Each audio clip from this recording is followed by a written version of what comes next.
Hello and welcome back to the channel. It's Irad coming to you with the latest news regarding Star Citizen. And we've got, of course, a roadmap update. This time there was an actual update because it's the much anticipated tracker update. That's right, finally the progress tracker has been updated with actual additional features that are showing there, as well as how far into the development some of the features that are currently on the development are. So let's check it out with this first feature here that has been added to the 4.0 column, which is now for the fourth quarter of this year. Surprise, surprise. We were told that the reason for that is because, of course, 3.24 is taking a little longer to cook and also has been in the PTU for a longer period than anticipated. So that's why 4.0 is slipping into the fourth quarter. It's not a surprise. We were all thinking that probably it's going to move further during Citizencon, either in the PTU phase or in live phase. I guess that we will see.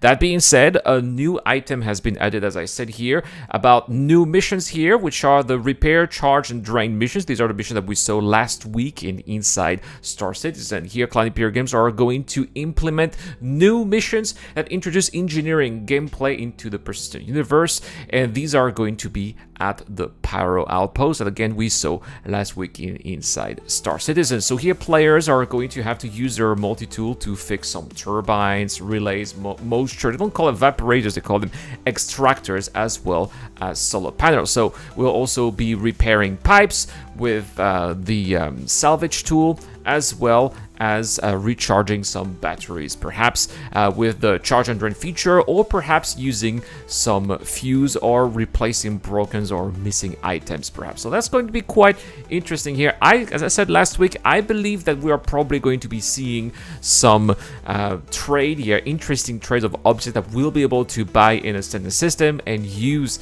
in the power system for this mission. That's something that I said on my second channel. This is, of course, on the main channel that you're watching this, or on Twitch, but I've put a lot of content also and reacts on the second channel. I will put the link in the pinned comment if you're not aware. A lot of people are not even aware I have a second channel. Yes, I do. And so if you want to see that extra content, it's right there in the comment section down below. Now, that being said, we also have, as I said, the progress tracker. I'm going to make this a little smaller here for you guys to see that a little bit better here, because it's really interesting.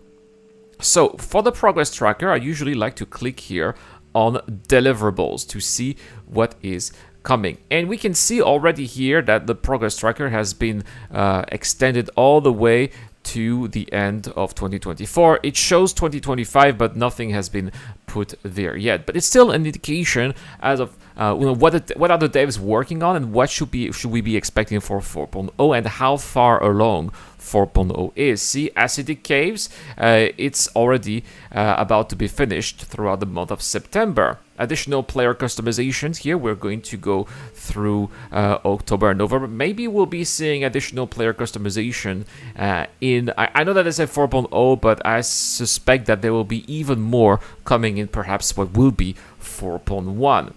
Next, we go down to, it's very surprising here to see that the Hornet F-72 Mark II is all the way being worked on, but that's the military version at the same time. It's not the civilian version, so that's maybe the one that we'll be seeing in Squadron 42.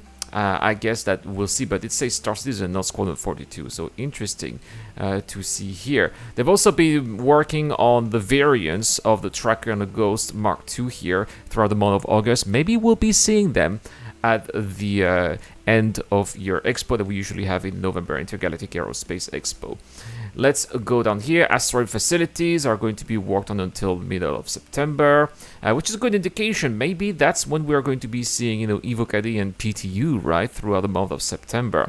Base building, though, is scheduled to be continue to be worked on for quite some time, all the way until January. So we're not going to be seeing that. Plus, we should be expecting them to expand probably base building, or if they release base building in the first update of 2024, maybe it's going to be something very basic. I suppose we'll learn more about that during Citizencon. Charge and drain is basically almost done. That's not much of a surprise. Same with contested zones, which looked pretty far along in Inside Star Citizen. Look at that, guys. Crafting, implementing the ability for players to craft various items using resources from throughout the persistent universe. I suppose crafting will also come with base building, right? I suspect that players will be using their own bases to craft items and maybe sell them at these player bases. I'm pretty sure we'll be seeing more during Citizencon. Let's keep on going down here. Engineering is basically done at this point. The Quasi-Grazer is going to be ready throughout October. Fire Extinguisher is done. Forward Operating Bases. I've made a video about these guys. That's really interesting, and it was not even on any roadmap, right? They are going to implement new types of points of interest in the persistent universe. The Forward Operating Base, which is designed for small first-person gameplay experiences, right? Exactly what I said in that video, probably for FPS combat, but I haven't seen anything related to that yet. We're gonna have FPS radar and scanning. We saw that in Citizencon last year. Frontier closing coming for 4.0.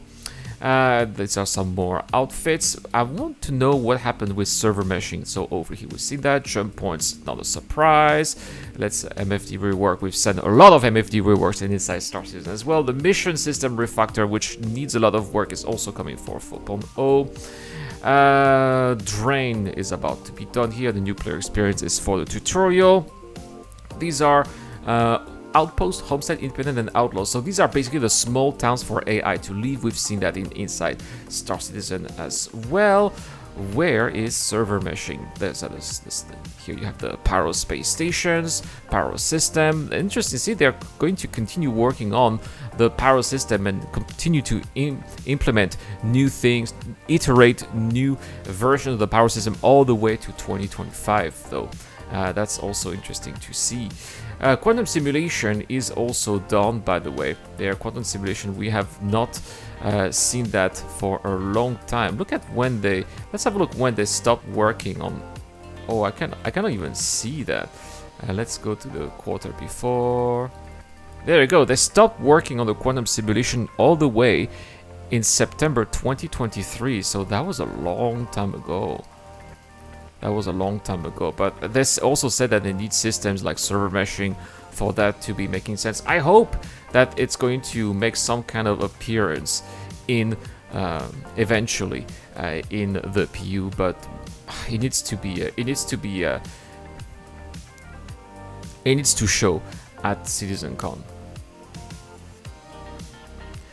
We got the Rock Caves, we know them, right? September, we were rough and ready outfits. Polaris has work that's scheduled to be finished early November. So yeah, John Crew was right. It will be finished for the Intergalactic Aerospace Expo. Looks like the Zeus is also going to be ready on time for 4.0. Yeah, 4.0 probably for Citizencon. That's probably what it looks like, at least according to the roadmap tracker. It looks like some ships here, like the Zeus CL, which is supposed to be done for Star Citizen for 4.0. The work will be done in early October. That is going to correspond to Citizencon for a possible release. They got some polishing for Squadron 42, scheduled all the way until 2025. Not much of a surprise here. I don't see server meshing at all. Oh dear. Here, the work on server meshing said that it finished, this is ridiculous, on the first quarter of 2022. So over 2 years ago. This is ridiculous, because we've seen that they were working on server meshing, that they were doing tests, and that they were even previewed. So why doesn't it show on the roadmap, right? So obviously there is still some work ahead when it comes to the roadmap, and we will be monitoring that. Yes, I am a roadmap watcher, in case some people were wondering. Anyway, that is all for this video. Very interesting here to see what we should be expecting for the end of this year. Thank you so much for watching, guys. I would not be able to make all these videos without my Patreon supporters, including Dr. Fabin, Zio, Crusher, Deplorer, Fidel, Ducky, 2 Ducker, Shadow Rise, and Kilo. If you too want to help the channel out, you will find the link in the description down below. I'll see you guys on the next one. Stay tuned to the channel. Don't forget to subscribe for more. Cheers.